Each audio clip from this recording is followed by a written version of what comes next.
उडीद डाळीचे मेदूवडे तर तुम्ही सर्वांनी खाल्लेच असतील, पण तुम्ही रव्यापासून बनवले जाणारा झटपट आणि कुरकुरीत असा मेदूवड्याचा नाश्ता खाल्लाय का? नसेल खाल्ला तर एकदा नक्की ट्राय करून बघा। त्यासाठी काय करायचं, आपल्याला एका कढईमध्ये 2 वाट्या पाणी घालायचं। आता यामध्ये 2 ते 3 हिरव्या मिरच्या बारीक कापून घालायच्या आहे आणि अर्धा चमचा चिली फ्लेक्स घालायची।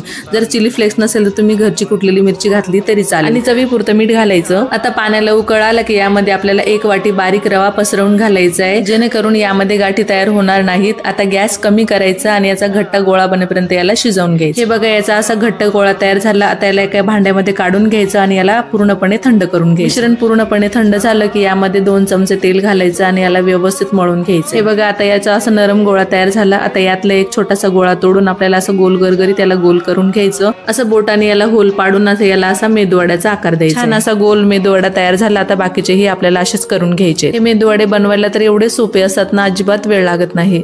आता लगेच आपल्याला एका कढईमध्ये तेल मी अगोदरच गरम करायला ठेवलेलं होतं। आता मध्यम टू हाय फ्लेम वरती आपल्याला हे मेदूवडे तळून घ्यायचे। मस्त असा हलकासा सोनेरी रंग आला की आपल्याला हे मेदूवडे काढून घ्यायचे। रव्याचे मेदूवडे इथे तयार झालेत। हे वडे जर तुम्ही नारळाच्या चटणी सोबत खाल्ले त्याची खाण्याची मज्जाच वेगळी असते। आवडले असेल तर एक लाईक नक्की करा।